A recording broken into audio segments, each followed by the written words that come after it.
তো বাংলায় বিজেপি এখনও শপথও নিতে পারেন, কিন্তু তার আগেই মোটামুটি 1 থেকে 10 কোটির মতন বাংলাদেশি মুসলিমদের ভারত থেকে খেদানোর পরিকল্পনা শুরু হয়ে গেছে, যাকে দেখে আমাদের প্রতিবেশী দেশের সরকার লোকজন এতটাই আটকে উঠেছে যে সরাসরি নিজেদের সেনাবাহিনীকে ভারতীয় সীমান্ত বরাবর মোতায়েন করে দিয়েছে, যাতে পশ্চিমবঙ্গ থেকে এই সমস্ত অবৈধ বাংলাদেশি মুসলিমরা নিজের দেশেই ফেরত যেতে না পারে। উদাহরণ হিসেবে গতকাল বাংলাদেশের নিউজ চ্যানেলের এই খবরটা দেখুন।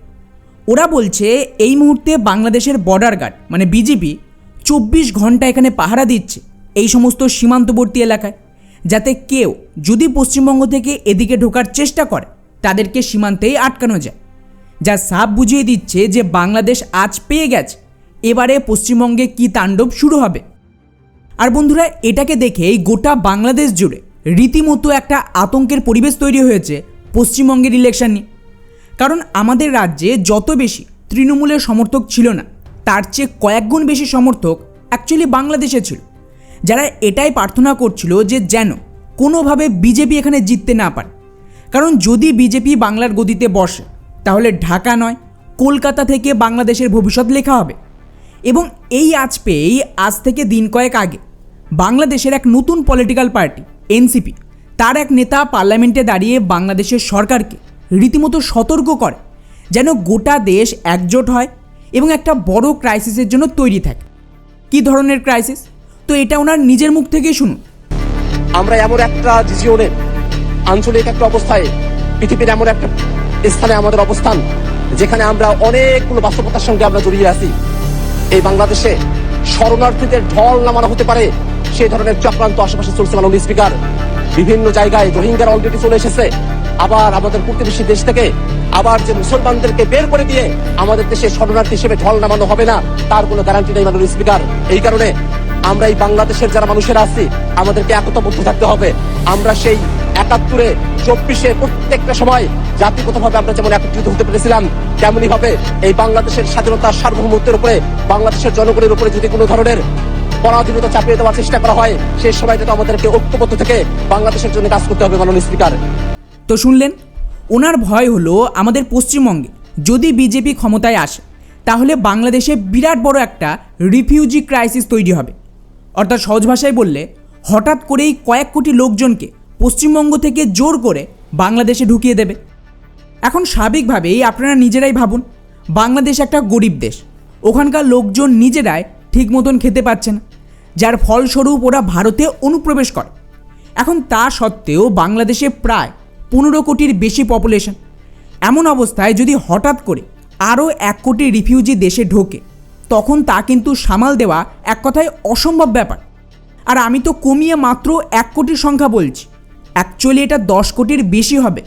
আর কেন 10 কোটির বেশি তা আমি একটু পরে আপনাদের পুরো ডিটেলসে বলবো। তাই ওদের কিন্তু ভয় পাওয়াটা স্বাভাবিক। কিন্তু আপাতত এটুকু জেনে রাখুন যে বাংলাদেশের সরকার এবং ওদের সেনাবাহিনী দুজনেই কিন্তু বুঝে গেছে যে পশ্চিমবঙ্গের ইলেকশন কেবলমাত্র একটা সাধারণ ইলেকশন ছিল না, যেখানে একটা পার্টি হেরেছে আর একটা পার্টি জিতেছে। এটা বেসিক্যালি বাংলাদেশের জন্য কেয়ামত ছিল। যাই হোক, এবারে আসি আসল কথা, যে এক্স্যাক্টলি পশ্চিমবঙ্গে কী হতে চলেছে আর বিজেপির প্ল্যান কী। আপনাদের মনে আছে কিনা জানি না, তবে লাস্ট 6 মাসে আমি বহু ভিডিওতে একটা কথা খোলাখুলি বলেছিলাম যে বাংলাদেশের রাস্তা বাংলা হয়েই যায়। আর এই কারণেই ভারত কিন্তু পুরো প্ল্যান বানিয়ে বাংলাদেশে না কেবল ইউনিসকে আসতে দিয়েছিল, বরং এই যে তারেক রহমান রয়েছে তাকেও গদিতে বসিয়েছে, যাতে আমাদের যে বিরাট বড় একটা প্ল্যান রয়েছে বাংলাদেশকে নিয়ে সেটা প্রপারলি এক্সিকিউট করা যায়। কীরকম প্ল্যান? খুব সহজভাবে যদি বলি তাহলে এই মুহূর্তে ভারতের ম্যাক্সিমাম যে সমস্যা তার মূল কারণ কি জানেন? বাংলাদেশ। আর এটা মোটেও আমার কোনো বানোয়াটি গল্প না, আমি আপনাদের হিসাব দিচ্ছি। ভারতের সবচেয়ে বড় সমস্যা কী কী? আতঙ্কবাদ, জেহাদ, দাঙ্গা এবং ক্রাইম। আর তার সাথেই আরেকটা বড় সমস্যা, এমন কিছু পলিটিক্যাল পার্টি রয়েছে দেশে যারা ইলেকশন জিতে দেশকে ভেতর থেকে খোকলা করছিল, যার ফলে দেশ কিন্তু এগোতেই পারে না। আর এই সমস্ত কিছু হচ্ছে কিভাবে? একটাই কারণ, অবৈধ বাংলাদেশ। উদাহরণ হিসেবে 1947 সাল থেকে ক্রমাগত পূর্ব পাকিস্তান, পরে যেটা বাংলাদেশ হয়, সেখানকার মুসলিমদের অবাধে ভারতে ঢুকতে দেয় ভারতীয় সরকার। এর ফলে কি হয়? ধীরে ধীরে এরা দেশের বিভিন্ন রাজ্যে গিয়ে ওখানে 10 থেকে 20টা বাচ্চার জন্ম দিয়ে নিজেদের পপুলেশন এতটাই বাড়িয়ে ফেলে যার দরুন ডেমোগ্রাফি পাল্টে গেছে দেশের একাধিক রাজ্য এবং এদের পুরো একটা ইকোসিস্টেম তৈরি হয়ে গেছে। এরাই দেশ জুড়ে আতঙ্কবাদীদের হয়ে কাজ করে, এরাই সমস্ত বস্তিতে থাকে এবং ক্রিমিনাল কাজকর্ম করে। তা সে রেপ থেকে শুরু করে যত ক্রাইম হোক ম্যাক্সিমাম কাজে এরা জড়িত।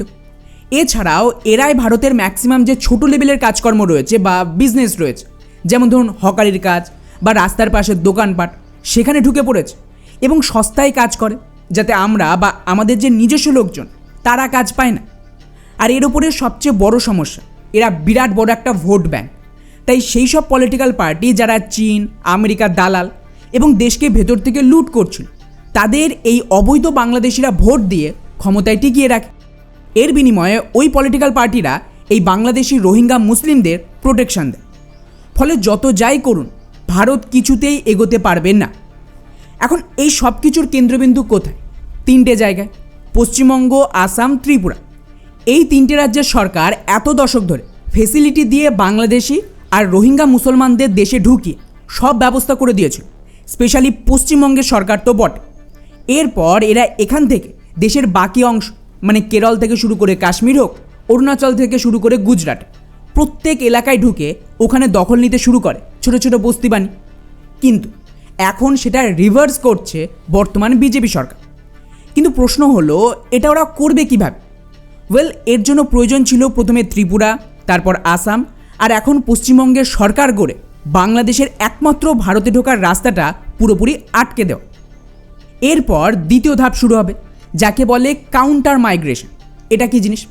তো যদি আপনারা ইলেকশনের আগে শুভেন্দু অধিকারী যে খুব সম্ভবত বাংলার মুখ্যমন্ত্রী হবে, কারণ আমি যতটা বুঝতে পারছি শুভেন্দুকে এইভাবে তৈরি করেছে যাতে যোগী বা হেমন্ত বিশ্ব শর্মার মতন কট্টর টাইপের মুখ্যমন্ত্রী হতে পারে। এবং তার সাথেই অমিত শাহের বয়ানগুলো শোনেন, ওদের মূল ইলেকশন ক্যাম্পেইনই ছিল এই যে বাংলাদেশি যারা ভারতে ঢুকে পড়েছে এবং হিন্দুদের মেরে দেশকে ইসলামিক রাষ্ট্র বানাতে চাইছে তাদেরকে খেদান। ইন্টারেস্টিং ব্যাপার হলো শুভেন্দু অধিকারী অফিসিয়ালি বারবার এই বয়ানটা দিয়েছিল যে পশ্চিমবঙ্গে 1 কোটি বাংলাদেশি রয়েছে। আচ্ছা, এখানে একটা বিষয় বলে রাখি, শুভেন্দু অধিকারী নিজে মমতা ব্যানার্জির রাইট হ্যান্ড ছিল এবং ওনার কাছে প্রপার ইনফরমেশন রয়েছে এই অবৈধ ভোটারদের। ফলে এটা মাথায় রাখবেন যে বিজেপি অন্য দল ভেঙে শুধু সরকার গড়েন, ওরা এমন লোকেদেরকে টার্গেট করে যারা বিভীষণের মতন রাবণকে ধ্বংসের সমস্ত রাস্তা জানে। আর শুভেন্দু অধিকারীও যে কিন্তু তৃণমূলের সমস্ত নারী নক্ষত্র খুব ভালোভাবে জানে। যাই হোক, এবারে যেহেতু আসামে আগে সরকার বদলেছিল, পশ্চিমবঙ্গেও এখন সরকার বদলে গেল, তো স্বাভাবিকভাবেই বাংলাদেশ থেকে মুসলিমদের অনুপ্রবেশ অনেকটাই কমে যাবে। হ্যাঁ, হিন্দুরা হয়তো আসতে পারে, কিন্তু তাদের ব্যাপারটা আলাদা। কিন্তু শুধুমাত্র তো অনুপ্রবেশ থামালে হবে না, যারা ইতিমধ্যেই দেশে আছে তাদেরকেও তাড়াতে হবে, ওরাই তো মূল থ্রেট। আর এটাই সবচেয়ে বড় চ্যালেঞ্জ। এর জন্য বাংলাদেশের সরকারেরও একটা সাপোর্ট চাই ভারতকে। কীরকম সাপোর্ট? তো মাথায় রাখবেন, ভারত থেকে কিছু হাজার বাংলাদেশিদের হয়তো জোর করে বাংলাদেশে ঢোকানো যাবে, কিন্তু কয়েক কোটির পপুলেশনকে এইভাবে ঢোকানো যাবে না। এর জন্য একটা প্রপার স্ট্রাকচার চায় দুই দেশের মধ্যে। মুশকিল হচ্ছে বাংলাদেশের পূর্ববর্তী হাসিনা সরকার বারবার এটাকে এড়িয়ে যেত এবং এই বিষয়ে ভারতকে কোনো সাপোর্ট দেয়নি। ওরা সামনে তো প্রো ভারত, প্রো হিন্দু কথা বললেও ওরাই অ্যাকচুয়ালি সাইলেন্ট জিহাদি ছিল। আর এটা ভারত সরকারও খুব ভালোভাবে বুঝে যায়। ফলে যেহেতু হাসিনা ভারতের বিরুদ্ধে কথা বলতো না, তো স্বাভাবিকভাবে ভারতও বিশেষ কিছু করতে পারছিল না বাংলাদেশের বিরুদ্ধে। তো এখান থেকে একটা নতুন স্ক্রিপ্ট লেখে ভারত। আপনাদের বলেছিলাম এই মুহূর্তে ডলারাইজেশন হচ্ছে, মানে ডলারের পতন। আর সেই সময়ে র্যাডিক্যালাইজেশনও হবে, অর্থাৎ ইসলামিক জিহাদকে রিভার্স করানো হবে। কারণ এই পুরো জিহাদকে অ্যাকচুয়ালি ফান্ড করেছিল আমেরিকা, তাও আবার নিজেদের স্বার্থে। কেন ওসব নিয়ে এখানে আমি কিছু বলবো না, বেকার ভিডিওটা বড় হবে। কিন্তু এইটুকু জেনে রাখুন যে ডলার শেষ মানে মুসলিমদের ফান্ড শেষ।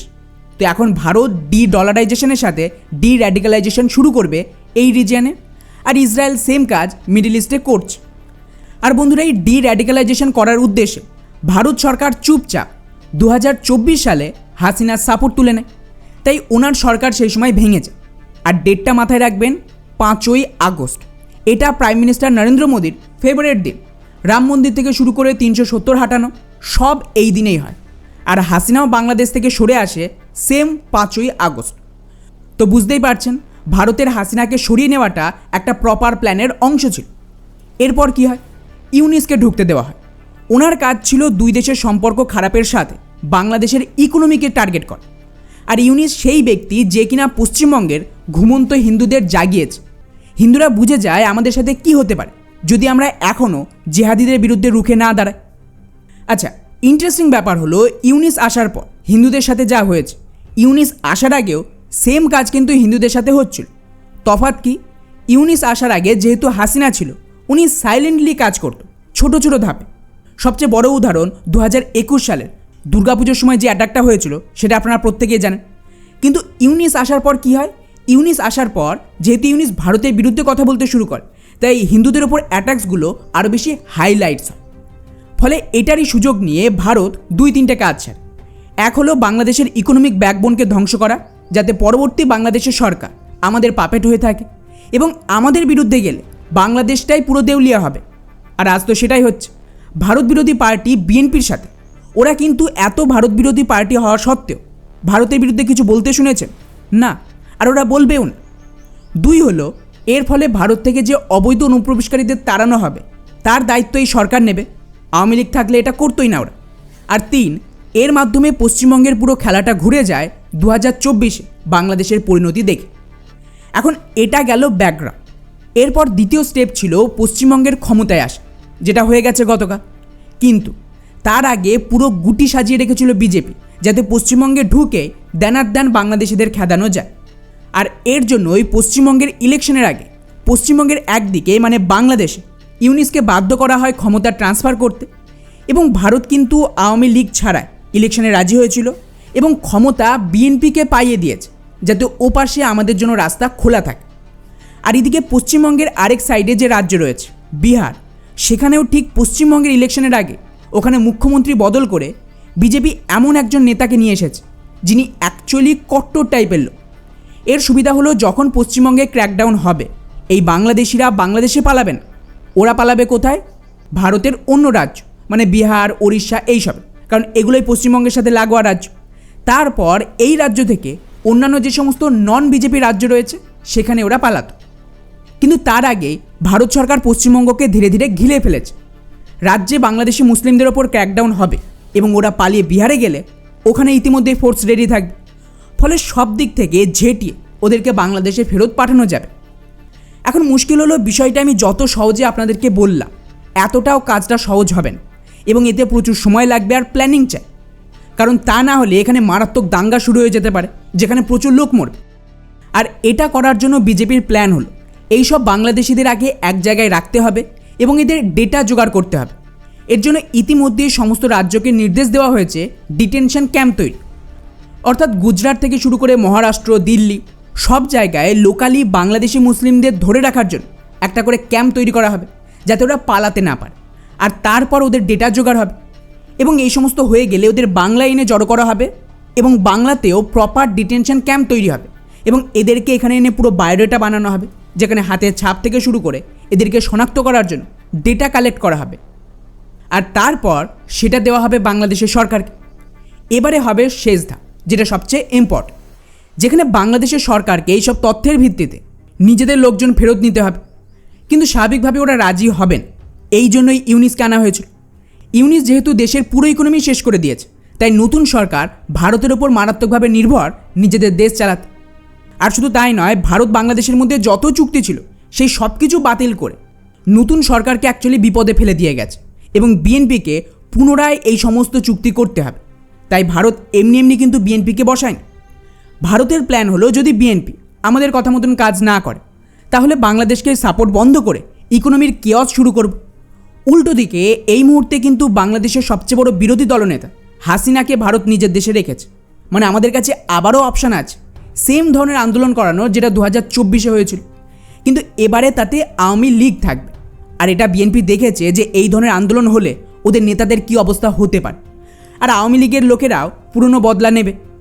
তাই এই রিস্কটা বিএনপি নেতামন্ত্রীরা খুব একটা নিতে পারবেন। ফলে গোটা বাংলাদেশ বেসিক্যালি ভাবছিল ওরা ভারতের বিরোধিতা করছে, কিন্তু আসলে ভারতে নিজেদের বিরোধিতা করিয়ে এখানে ওদেরকেই ফাঁসিয়ে দিল। আর ধীরে ধীরে আগামী 5 বছর যেভাবে বাংলাদেশে মুসলিমদের ফেরত পাঠানো হবে, তারপর যে কি হবে বাংলাদেশের ভেতরে তা কিন্তু কল্পনার বাইরে। আচ্ছা, এখানে এটাও মাথায় রাখবেন যে বাংলাদেশে এখনও হিন্দুরাও আছে এবং তার জন্য প্ল্যান রেডি আছে ওদের কিভাবে বাঁচানো যায়, কিন্তু সেটা আমি অন্য একটা ভিডিওতে আলোচনা করব। তবে আপাতত জরুরি হলো নতুন সরকার পশ্চিমবঙ্গে এসে যেন তাড়াতাড়ি অ্যাকশন শুরু করে এদের বিরুদ্ধে। বেশি সময় ভারতের হাতে কিন্তু নেই।